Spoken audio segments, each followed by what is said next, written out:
Today, on Independent Wrestling Profiles, we're talking with the wickedly talented Anthony Musso.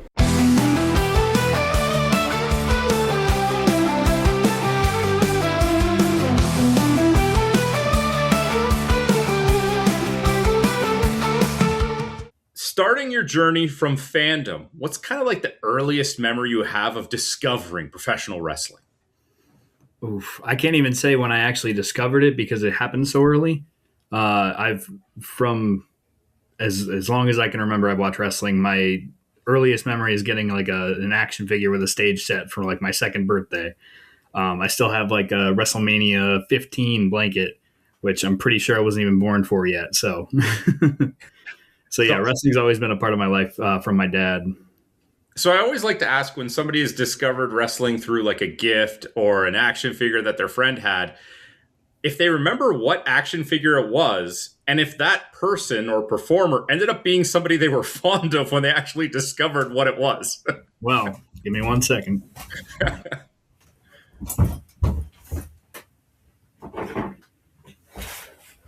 So I still have it. It's the only one I still have. I had like over 300 at one point. That's the only one I kept. It was Vince McMahon. Oh. So I'll say no comment. No comment. So you were introduced at a young age. You got the gift. It was very early. I can't imagine that you were at that point already watching it weekly. But kind of when you were getting to those formative ages and actually remembering and kind of taking a more personal liking to it, were there any performers, any matches that were like really driving points for creating that fandom? Yeah. So probably it'd be like 2002, 3, 4 would be the range where I start to like really remember stuff. I was 4, 5, 6 age.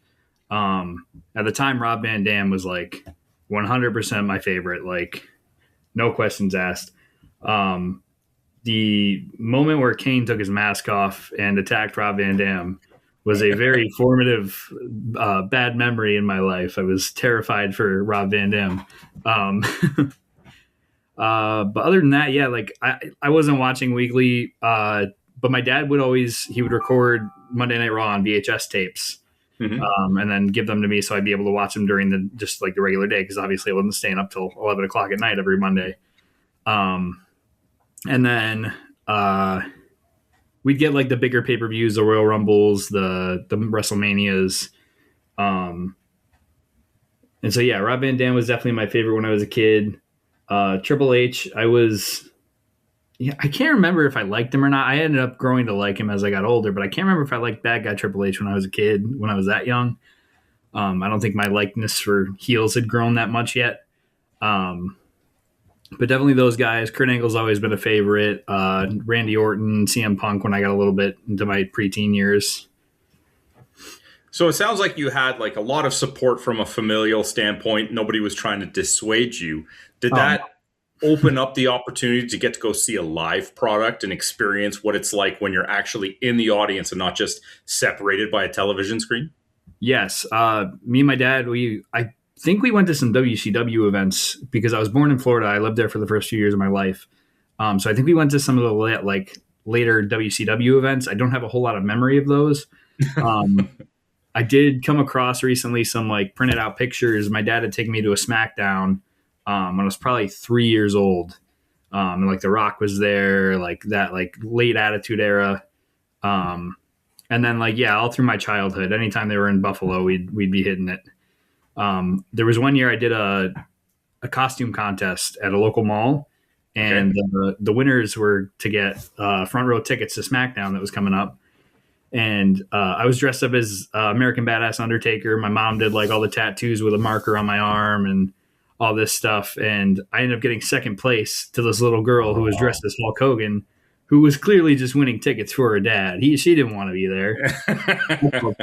On that. But yeah, so I won like a little prize package from that and got to go with my dad when I was younger. I still have the WrestleMania 20 hat that I got from that. So this might be jumping ahead a little bit, but when did you start to discover the independent scene? Because I know that a lot of people, they're a little bit further in life when they realize that there's more than just the big leagues. Yeah, I think I never really watched it when I was a little kid, But I remember I had gotten one of the like PWI almanacs that they'd come out with every year that would have like the PWI 500 and like a big database of wrestlers on it. And I remember actually CM Punk was on the cover of it, and I didn't know who that was at the time. Me and my friend just thought he was super cool just from his look and everything. So that's when I discovered there was companies outside of WWE, and I did watch a little bit of TNA when I was younger as well. But that's when I discovered like Ring of Honor, and that there was this whole world of independents out there as well. And then my dad actually worked with this guy named Blackjack Phoenix, who ended up being my first trainer when I got into wrestling. So when I was in like late elementary school, early middle school, my dad would take me to a lot of the local events here. I don't know if it was called ESW at the time. It's what it's called now. But it was that company that would run shows in Tonawanda by my house that we'd go to all the time. So do you recall if that experience of going to the live event, which many people will cite as being more intimate, you get a lot more interaction with the wrestlers, you get to really feel the energy. Did that really kind of help your motivation to wanting to do it yourself? Definitely. I mean, I always wanted to be a wrestler when I was a kid. And then probably we took a little break of going to the independent shows, and we started going to a little more in my early high school years. And I remember there was a show that Tommaso Ciampa was there, Johnny Gargano, Chris Hero, Brandon Thurston, who was eventually one of my trainers, was on the show. I remember that one specifically being the one where it was like, okay, I could actually like do this. Like, especially when I was a kid, like the guys are a lot bigger and like these giant muscular dudes. And then I go to this show and I'm like, oh, I'm taller than these guys. I can handle this. So take me through the trigger event. I'm always fascinated by when that switch clicks, that you go from thinking, hey, I want to do this, to actually pursuing it, to taking that first step to seeking out the training.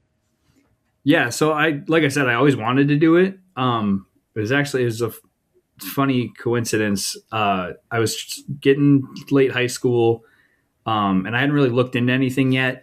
But me and my dad were watching Raw, and then afterwards was Chrisley Knows Best, that reality show that used to play right afterwards. Okay. And the kids on the show go to this independent event, and they like learn how to bump and everything. And so like that was like my chance to tell my dad like, hey, I want to find somewhere to train. Like I want to do this myself. And then he was just jumping on his Facebook immediately, and he ended up finding the guy Blackjack Phoenix was training people out of Buffalo River Works, which is like 20 minutes from my house. So yeah, it was Chrisley Knows Best was actually the catalyst for me making the jump to actually wanting to train and become a professional wrestler. Okay, that might be a first. That might be a first. All right. So you're walking into training, and this is, you said, one of your dad's coworkers. Yeah. You've had trainers that were people that you saw wrestling on the independents. How did you feel walking in? Was there like an intimidation factor, a nervousness? Were you just kind of raring to go and ready? Like what kind of emotional state do you go through when you're actually starting out? Yeah, it was a mix of all that. I mean, I was obviously nervous because I didn't exactly know what I was getting into. And him and my dad were coworkers when I was a kid. They had kind of lost touch for probably a decade there. But it was enough of a familiar connection that like that aspect of it wasn't intimidating to me. Like I knew we'd go in, we'd talk to this guy, hey, how you doing? It's been a while type of thing. So that aspect wasn't intimidating at all. Once I actually got to do the training, because we went a couple times before I turned 18 just to like check out what training was like. Once I actually got to do it, I was just raring to go for it. Like I was excited to be there. Obviously naive, but like I thought I had a good idea of what to do and like how to handle things. So yeah, it was nerve-wracking but exciting. I was ready to be there. Did you have an athletic background, or were you facing a lot of like physical challenges? Because even with an athletic background, it's a whole different beast. But did you find difficulty kind of adjusting to, we'll say, the toll that it puts on your body? Yes and no. Obviously, like I'm not doing anything where I'm bumping and falling down on my head and anything like that prior to it. But I did Taekwondo when I was a kid, and we actually had this whole program we had to do where we learned how to fall for like demonstrations and things like that. So I did have a little bit of an idea of how to bump safely. And then I also did football and wrestling through high school. I did theater through high school. So like even the acting stuff, I kind of had a little bit of a background in. yeah, obviously wrestling is its own beast, but I did have a few things that led me to it. Oh, yeah, you'd been taking some hits, that's for sure. Yeah. What about the psychological side? Like, everybody goes into it thinking they know wrestling. I mean, we're fans and we know a very large portion of it, but there's so much behind the curtain when it comes to the machinations and even just the mentalities of doing it. Like, did you find that it was really kind of easy to pick up like the why of what you're doing? In certain aspects, I mean, that's something that's going to continuously grow. Like I still learn every show I'm on now. So it's like, it doesn't come at you all at once. And actually, like the first week I was training with Blackjack, we had Eric Bischoff come in, Wow. and yeah, my first seminar was with Eric Bischoff, and like he's given me all this information that like, man, I wish I could have taken that 5 years later when I had more of an understanding of the business itself that I could actually take this information in.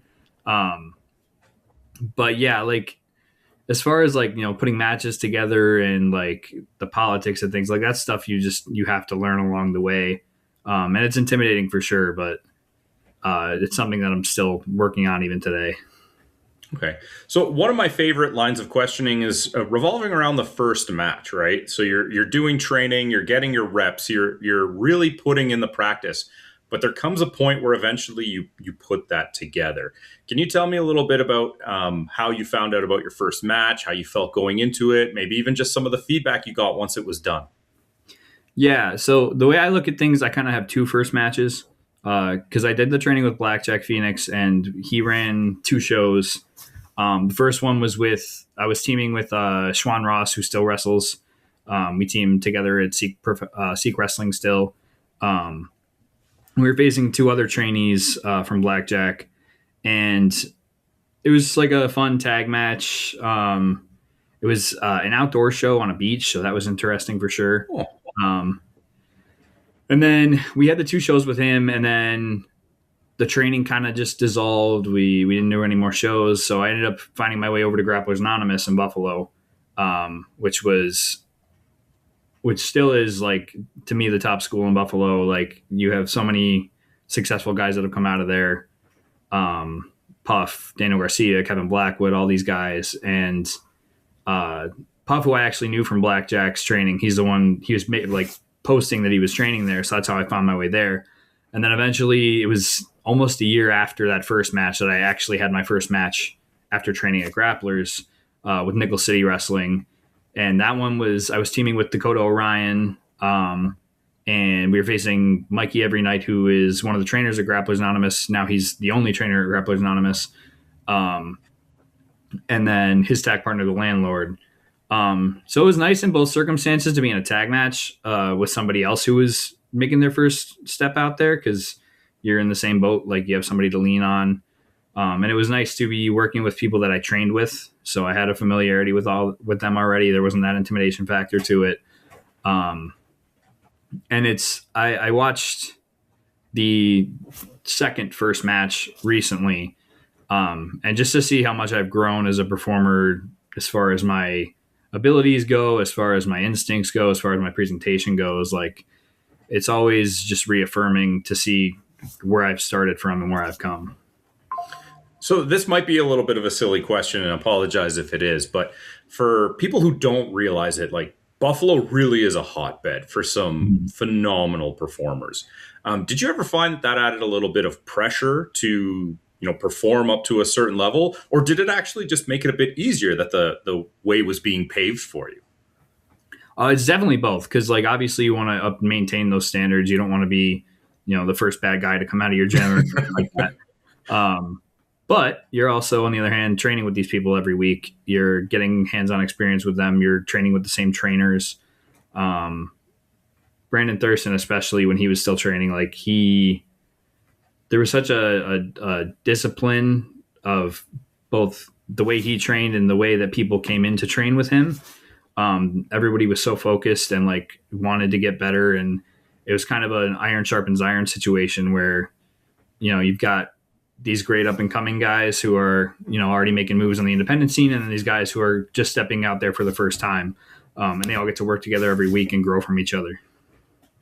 All right, so take me through a little bit of the highlights of your career thus far. I mean, I know you probably have a long way to go still and a lot that you want to accomplish, but if you were just kind of take a moment to step back and reflect on what you've done and where you've been so far, what are some of the key moments that come to mind? Not just matches, maybe even just like fan interactions, Mhm. chance encounters. Like, what are some of the things that really stand out to you at this point in your career? Yeah, I mean, wrestling's brought me so much. I mean, just as far as wrestling accomplishments go, like, I mean, I was the Grapple Pro champion for over 800 days between two reigns, which is the company I work for in Buffalo. Um, so to go from like this new kid who I didn't have any like connections or anything to get into the business to then being able to lead a newer company as its champion for so long, and like, you know, I truly believe like we put on the best shows in the area, and to be the leader of that is just something I'm very proud of. Getting out of the Buffalo area, like I've become a mainstay at Barrie Wrestling in Ontario for the past 2 years or so. This past year rather, got to take my first flight for some bookings out in Vancouver. I've gotten to do some, you know, different gigs with AEW, whether it's extra work or driving gigs. Like, so getting to meet some people that I've watched my whole life has been really awesome. Um, yeah, that'd be it. So we are very lucky here in Ontario to get these phenomenal wrestlers from Buffalo, yourself included, coming across the border. Do you find that there's any sort of like cultural difference between wrestling in Canada and wrestling in the United States, or is it pretty much just the same thing with a different crowd? Yeah, I mean, the thing that changes the most of the crowds, and I think that changes like from company to company. It's not even necessarily the area. Like if you go to a Barrie wrestling show, it's a completely different crowd than you'll see at like a Smash wrestling show or anything like that. So the crowds definitely change a lot. I think the biggest difference between like Ontario and my area for sure is just the quantity of both promotions and talent. There's only like three or four companies in Western New York, whereas there's like you lose track of how many are just in the Ontario area. Yeah, I can't keep track. Yeah. Um, you know, and with that, there's just a lot more talent up in Canada. There's a lot more people to work with. Like I've been up in Canada regularly for probably 2 or 3 years now, and there's still so many people I haven't even gotten the chance to share the ring with yet. Um, so that's the cool thing about Ontario, with regard like in comparison to Buffalo area. But I mean, yeah, like everybody brings their own strengths and their like the way they call matches, the way they perform. Um, it all varies person to person, you know, wherever you train from, wherever you've worked a lot.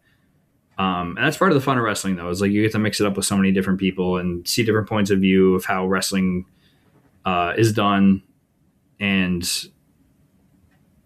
yeah, just getting to work with different. I kind of lost my train of thought. I apologize. It's okay. It's okay. um, Go ahead. Well, I was going to ask you, like, so you did mention that there was still so many people that you wanted to work with, and you know, it's kind of a given that I'm going to ask this question. But like, what are some of the bucket list items moving forward? Not necessarily long term, but like, who are some of the performers kicking around that you still haven't had a chance to get in the ring with that you'd love to? Companies you'd like to work for, even you know, destinations that you'd like to cross off the bucket list soon. I'm not too specific as far as like companies go. Like my biggest goal right now is just expanding my reach geographically, up into Canada more, down into the States, especially. Um, and then, you know, as far as guys I haven't gotten to work with, there's been a lot of times where I'll be in like big scramble matches or tag matches. So I get these little moments with certain people. Um, but like, yeah, there's guys like just in the Ontario area, like Mark Wheeler, who I haven't really got. We teamed together, but we've never had a match against each other. I've wrestled the KPK guys probably 3 or 4 times, but I'd love to mix it up with any of them one on one. Von Vertigo, I'd love to get the chance to work with. Last year, I got to work with Fuerza for the first time, and that was really cool. Yeah, I'm not too like specific on like, necessarily opponents that I want to work with or anything like that. I want to expand more and work with as many people as possible. Like I said, that's the fun of it to me, is getting to work with different people and like work different styles with people. Because there's different ways that people like to work, and I think a lot of people in wrestling think that their way is the best. And I've kind of enjoyed and prided myself on the fact that I can adjust to different people and to different styles. Um, so anything that allows me to continue to do that, I'm excited for. Okay, so speaking of styles, can you take me through kind of like the vision that you have of yourself as a performer, right? Like it's never going to be 100%, but like when Right. you got into the industry, did you kind of have an idea of how you wanted to portray yourself and how that's kind of evolved to where you are now? When somebody goes to see you at a show, like what's the idea that they want to leave with about you as a performer, as a character? Yeah. When I got into wrestling, and even to a degree now, like I wanted to be like a serious heel. Like I wanted to uh, be like kind of an ass kicking heel. Like I'm like somebody that like someone really has to rise up to beat. And that's in retrospect is a very lofty thing. Like that's something you have to earn over time for sure. That's not just something you get on your first match, especially when you're someone like me. I'm not like the biggest guy in the ring, so um, that's evolved over time, and like I've definitely come out of my shell a little bit on certain things. I got to work. There was one year that I worked with Puff and Pretty Ricky a lot, and that really helped me to kind of loosen up and not be afraid to be the butt of a joke sometimes. Not be afraid to be a bit more outlandish in the ring. Um, I kind of adjust right now. There's certain company like Grapple Pro, I'm able to be that serious heel that I want to be because I've been there for a while doing that. Um, but then like at Barrie, I'm right now like I'm a very like goofball baby face, which is like the opposite of what I thought I'd be, but it's what's gotten me over there the most, and so that's just stuck for a little while. Um, so now I just kind of adapt. Like I said, I kind of pride myself on the ability to be ready for any situation. And that goes for character work too. Like if I'm going to go out there and they need somebody to be a serious heel, I'm more than happy to do that. If someone needs to go out there and uh, be a Three Stooges type of doofus and get beat up, I'm cool with that too. There was a match I had last year with Isaiah Prince and Swan Ross where uh, this kind of ties into everything I've been talking about. We were planning this match together. We had all these cool spots and everything planned out, and then the show's going on, and I realized I'm like, this isn't like a big wrestling crowd. Like they just want to be here to have a good time. Like they're not that invested in the independents or anything like. They don't know who we are. So let's just go out there and have fun and like be dorks. Like we're looking at the three of us, and I'm like, Isaiah's this big cool baby face, and me and Schwan are kind of like these two jackasses. So it's like we're just gonna go out there and let Isaiah beat up the two jackasses because that's what's more fun. That's what is called for in this moment. And it was one of the most fun matches I had last year. Oh, that's awesome. Yeah, and enough can't be said about versatility and being able to adjust on the fly. Yeah. Let's talk about you a little bit outside of the ring. So you get a chance to step away from wrestling. What kind of interests do you have? Hobbies? I'm gonna guess you're a big horror movie fan based on the No, Ghostface poster behind you. um, yeah, no, I love horror. Underneath all that is a giant Funko Pop collection. I'm a nerd. Uh, but yeah, I love horror. I love like superheroes and comics and all that. I love UFC. Obviously, just having an interest in wrestling takes up a lot of my time. But I'm a big movie guy as well. I started learning guitar last year. Um, like I said, I have a bit of a musical theater background that I don't do the theater part of it anymore, but I've always enjoyed singing and stuff like that. So trying to get an instrument to go along with that. And then yeah, other than that, like I work for a bank right now. It's a very mundane job, so the personal life isn't as nearly as exciting as the wrestling life, but it's fun. All right, so I'm a big movie guy too, and I just want to ask, like, if you are to recommend somebody like a horror movie that you really like, but outside of the mainstream, right? Like something that maybe is a hidden Mm. gem. What's your go to? Ooh, I might need a second on that one.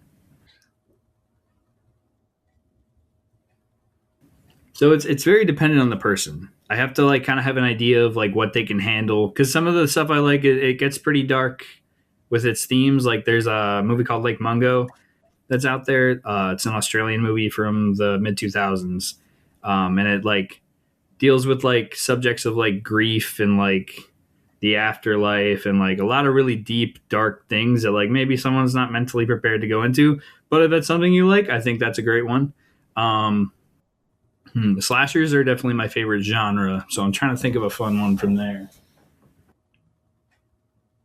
All of Robert Eggers' movies, you should watch those because those are all fantastic. And I think his movies are great because maybe with the exception of The Witch, that one gets a little bit scary, but I think those are good. Like if you just enjoy movies, but you're not too big into horror, there's a lot to be appreciated beyond the horror aspects of those movies. Nosferatu and The Lighthouse specifically. I'm a huge fan of. Let me pull up my letterbox real quick because I know I got something on there that I'm not thinking of. I wouldn't say this is off the beaten path, and it's not even necessarily horror, but Old Boy is a Korean movie from the early 2000s that is like one of my favorite movies ever. But it, again, gets into some dark material, but it's just so captivating, and it's like a mystery thriller. Because it starts off with this guy he gets imprisoned in a hotel room for 15 years, and then he's just let out. He doesn't know who imprisoned him. He doesn't know why, and that's what he's spending the movie trying to figure out. And meanwhile, while he's stuck in this hotel room, he learns martial arts and stuff. So it becomes like that's where the thriller aspect comes in. There's a lot of great fight scenes. So yeah, Old Boy, if you haven't seen it, highly recommend it. Sounds awesome. I think a lot of people probably saw this, but I feel like it's kind of lost its popularity. Actually, there's two right here. Green Room and Mandy. They're from like the late 2010s. Green Room's about this band that performs for this, what turns out to be neo-Nazi group. And once they realize what's going on, they walk into a murder or a drug deal situation. And then they're kind of like trapped in there trying to escape these neo-Nazis. That's a great one. And then Mandy is like, again, like this is the reason, like you kind of have to like know what people are into because Mandy is just like this weird. That's Nicolas Cage, right? Yeah. Yeah. Okay. Yeah, I've seen it. It's this weird, trippy action horror movie where this guy is like trying to get revenge for these people that kill his girlfriend, and it's like that's the best way to describe it. But there's just so much crazy stuff going on that it's one you got to see for yourself. Yeah, that one took me on a trip. Anyway, let's shift back into the ring. Yeah. So one thing I like to ask everybody, and it's just, I think it helps, just to kind of put some advice out into the universe. If you had an opportunity to go talk to a young version of yourself or a young performer who's just on the fence about getting into wrestling today, what's kind of the most important thing that you think would help you to hear early on in your journey? To understand that it's not going to come nearly as quickly as you think it's going to come. Like I've been training, I started training almost it'll be 10 years this summer. I've really only been on the road regularly for about the past 3. But I'd say that the two biggest things is one, it's not going to come as quickly as you think it's going to come. You have to keep constantly working. And the second thing would be you have to get out there. You have to go places. You have to go with the understanding that you're probably not going to get booked for a few shows. But you have to kind of come out of your shell, make connections, talk to people, and just be ready for any opportunity that's thrown your way and make the most of it. Because like I said, like you might get an opportunity that isn't aligned with what you think you want to be or what you want your character or your wrestling persona to be, but that may be the way in. And you're going to have to put the work in and do what you can with that character, whatever you're given. And maybe down the line, you can work to a place where you can start, pitching your own ideas and getting yourself where you want to be. And then the other biggest thing I would say is like, get in shape as quickly as possible. It's one regret I have in my career is that I really I've worked out the whole time, but like I've only really taken it super seriously in the past year or so. And like, not only does it just help as far as your aesthetic and everything goes, but it helps your performance. It helps everything about it. It helps your confidence.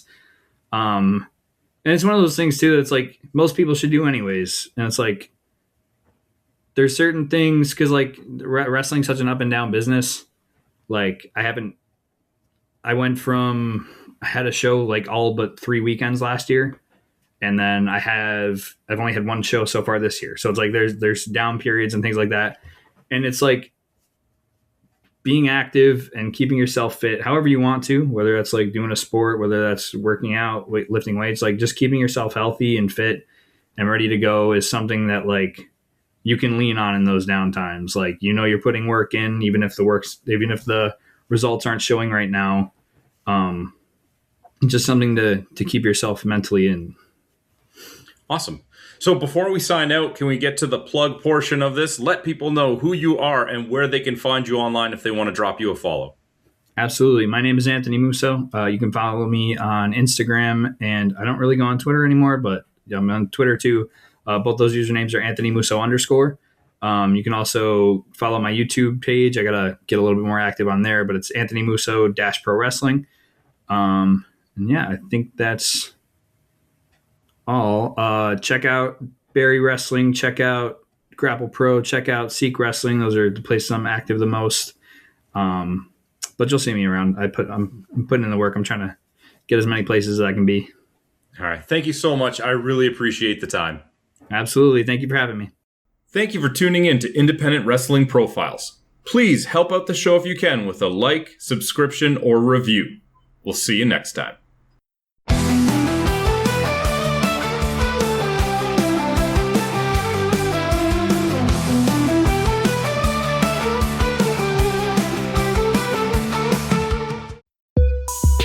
This program is a proud part of the Swear to Pod Network.